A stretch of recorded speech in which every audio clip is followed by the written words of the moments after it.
नमस्कार। BP tutor में एक बार फिर से आपका हार्दिक अभिनंदन है। ये वीडियो कक्षा 6 के गणित के छात्रों के लिए है और इसमें कराएंगे इकाई संख्या 7 ज्यामितीय अवधारणा और इसके अंतर्गत अभ्यास 7A कराएंगे। तो सवाल नंबर 1 है, निम्नलिखित शब्दों में से उपयुक्त शब्द चुनकर रिक्त स्थान की पूर्ति कीजिए। तो ये दे रखे हैं शब्द यानी वाक्य, इस वाक्य को पढ़ेंगे और ये देखना कि सही है या गलत है, इनमें से कौन सा शब्द इसमें चुनकर सही लिखना है। तो इसके लिए क्या करते हैं, पहला सवाल, तो इसको करने से पहले हम समझ लेते हैं कुछ आवश्यक तथ्य हैं। इसमें दो शब्द आएंगे, समतल और वक्रतल। वक्रतल कहते हैं जिसमें रेखा सीधी नहीं होती है, जैसे इस तरह से है, ये रेखा सीधी नहीं है, ये कहलाएगा वक्रतल।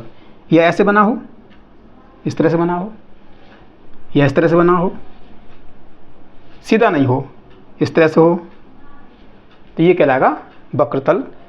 और समतल कहते हैं जिसमें लाइन सीधी हो यानी सपाट हो, उसे कहेंगे समतल। तो सबसे पहला है, समतल में स्थित दो बिंदुओं से होकर रेखा खींची जा सकती है। तो समतल में क्या करेंगे, हम एक बिंदु यहाँ लगाएंगे और एक यहाँ लगाएंगे। अब देखेंगे इन दोनों बिंदुओं से होकर कितनी रेखा खींच सकते हैं। तो दोनों बिंदुओं से होकर एक रेखा खींचेंगे और अब ऐसी कोई रेखा नहीं है जो दोनों बिंदु से होकर खींच सकते हैं, तो केवल एक आ गया, एक रेखा खींची जा सकती है। अब नंबर बी, समतल में स्थित किसी रेखा में बिंदु होते हैं। तो जो रेखा होती है, रेखा में इस तरह से हम बिंदु लगा सकते हैं जो कि असंख्य होते हैं। तो ये हो गया असंख्य। और नंबर सी है, गोले का तल होता है। ये गोला है तो गोले का तल सीधा नहीं है, इसे कहेंगे वक्र। जिसमें सपाट नहीं हो, टेढ़ा मेढ़ा हो या गोल हो तो कहलाता है वक्र। तो ये वक्र होता है। नंबर डी, समतल में स्थित एक बिंदु से होकर रेखाएं खींची जा सकती हैं। इसको समझते हैं एक उदाहरण से। मान लीजिए हमने ये बिंदु लगा लिया, अब देखते हैं इस बिंदु से होकर कितनी रेखा खींच सकते हैं। तो एक हमने ये खींच ली, एक ये खींच ली, इस तरह से सभी रेखाएं इस बिंदु से होकर जाएंगी। तो हम कह सकते हैं कि एक बिंदु से होकर असंख्य रेखाएं खींची जा सकती हैं। ये हो गया असंख्य। तो ये आपका सवाल नंबर 1 हो गया। अब पढ़ते हैं सवाल नंबर 2। निम्नलिखित कथनों में सही के सामने कोष्ठक में सही का चिन्ह तथा गलत के सामने क्रॉस यानी गलत का चिन्ह लगाना है। तो इसको करने के लिए कागज का तल समतल है। अब देखना है कि ये किस प्रकार से सही है या गलत है। तो कागज का तल समतल है। जैसे कि हम देखते हैं कि कागज का आकार जो है इस तरह से श्याम पट्ट के आकार की तरह हो सकता है। तो ये लाइन हमारी बिल्कुल सीधी है। तो ये हो गया समतल, सही का निशान। ये लिखेंगे सही लिख सकते हैं या सही का निशान लगा सकते हैं। दूसरा है, तीन असंरेखीय बिंदुओं से असंख्य समतल खींचे जा सकते हैं। अब तीन बिंदु लेंगे, एक बिंदु ये है जो कि एक सीध में नहीं हो, ऐसे, उसे कहते हैं असंरेखीय।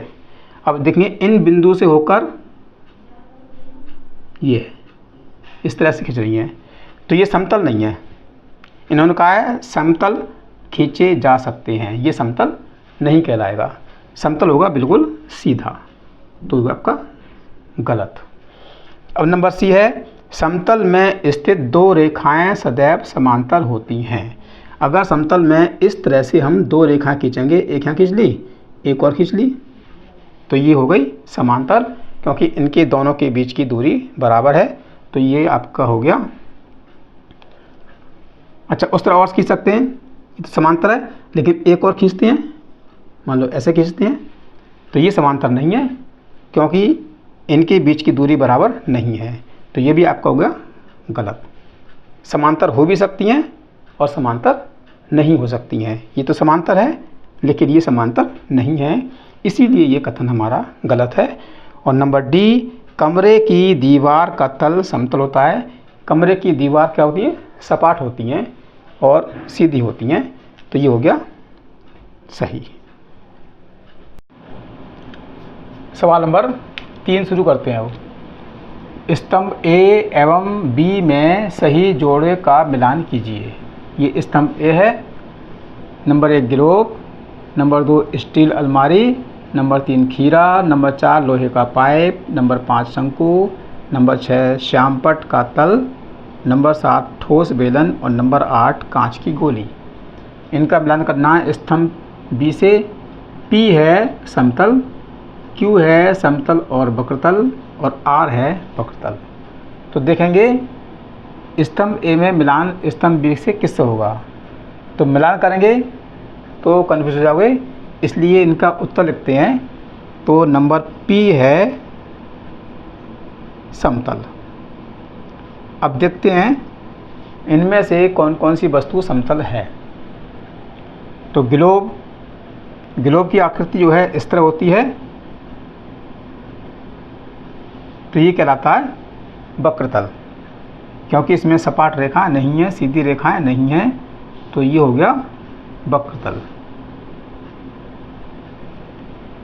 ये पहले लिख लेते हैं क्यू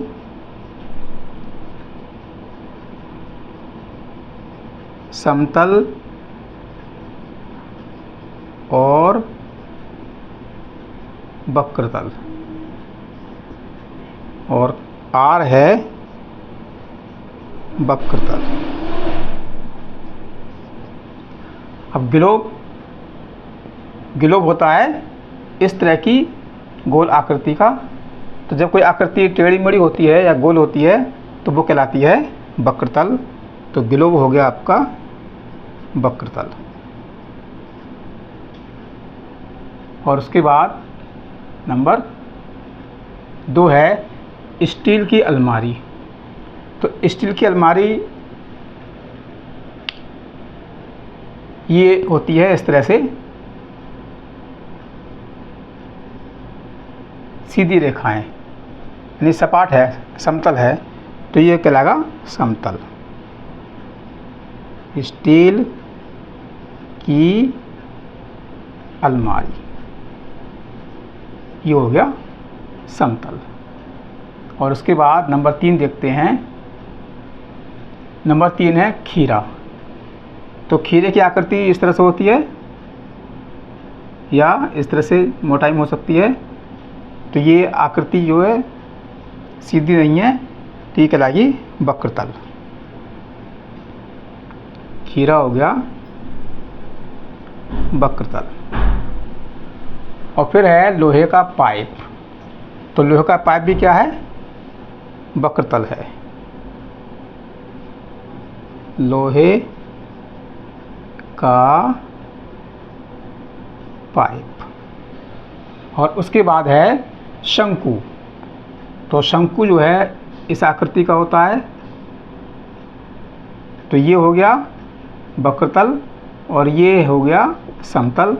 तो समतल और वक्रतल, इसे लिखेंगे समतल और वक्रतल। और फिर है श्यामपट्ट का तल। तो श्यामपट्ट की आकृति भी इस तरह से होती है, जैसे हमारा ये व्हाइट बोर्ड है, तो इसमें सीधी रेखाएं हैं, तो ये कहलाएगा समतल, श्यामपट्ट। और उसके बाद है ठोस बेलन। तो ठोस बेलन हो गया इस तरह से, ठोस बेलन की आकृति होती है,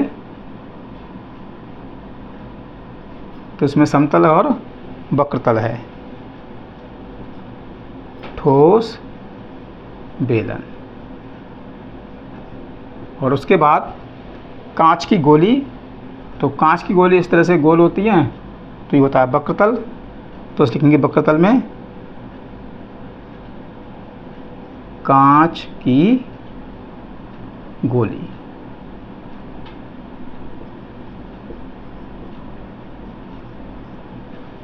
तो ये इसके हमने डायरेक्ट उत्तर लिख दिए हैं। इस तरह से ना मिलाकर ये इसके उत्तर हो गए। इसका करते हैं सवाल नंबर 4। सवाल नंबर 4 है, ठोस बेलन में कितने समतल एवं वक्रतल होते हैं। तो ये इस तरह से हमारा जो है ठोस बेलन होता है। ये जो आकृति है ये, तो ये ठोस दो बेलन में जो है ये तो है समतल और ये जो गोल है ये कहलाता है वक्रतल। तो लिखेंगे इसका उत्तर 2 समतल और 1 वक्रतल होता है। ये इसका उत्तर हो गया। अब सवाल नंबर 5, समतल के 3 गुण बताइए। तो लिखेंगे समतल के गुण। समतल के गुण नंबर 1, जैसे ये दे रखा है आपका व्हाइट बोर्ड, तो ये समतल है, तो ये कैसा है, ये सपाट है। तो लिखेंगे नंबर 1 समतल सपाट होता है। एक तो गुण उसका ये हो गया। और दूसरा है ये जो इसकी रेखाएं हैं या तो ये समांतर होती हैं या प्रतिचंदित होती हैं। तो लिखेंगे समतल में स्थित 2 रेखाएं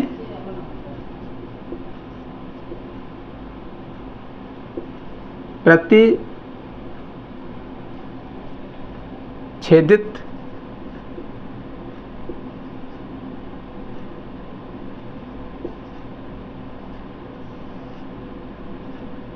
इच्छा है होती हैं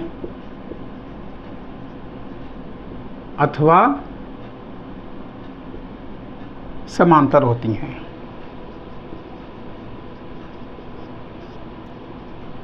दूसरा गुण तो ये हो गया। और तीसरा गुण है समतल में स्थित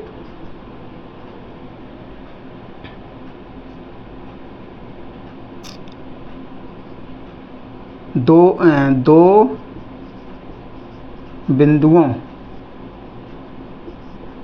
से एक रेखा खींची जा सकती है। तो ये आपके समतल के 3 गुण हो गए। अब करेंगे इसके बाद सवाल नंबर 6। अब सवाल नंबर 6, समतल वाली वस्तुओं एवं वक्रतल वाली वस्तुओं के 4 उदाहरण दीजिए। तो सबसे पहले लिखेंगे समतल वाली वस्तुएं। समतल वाली वस्तुएं कौन कौन सी हैं। तो जैसा कि जानते हैं समतल होता है सपाट। जैसे ये है आपका, तो पहला हो गया श्यामपट और दूसरा हो गया मेज। मेज में भी क्या होता है, सपाट होती है। और तीसरा हो गया दरवाज़ा।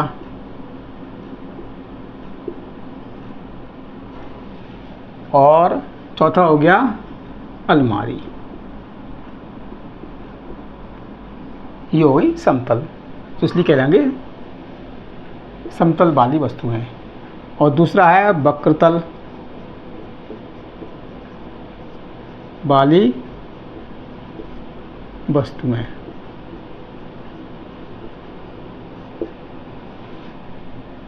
जिसमें आकृति सपाट नहीं हो, टेढ़ी मेढ़ी हो, वो कहलाती है वक्रतल वाली वस्तुएं। जैसे कांच की गोली,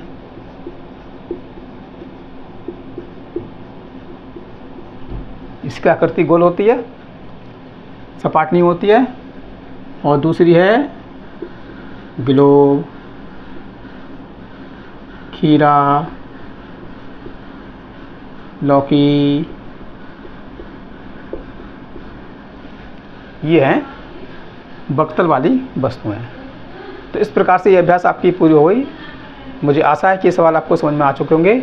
अगर आप चैनल पर पहली बार आए हैं तो चैनल को सब्सक्राइब कीजिएगा, वीडियो को लाइक कीजिए और अपने साथियों में शेयर कीजिए।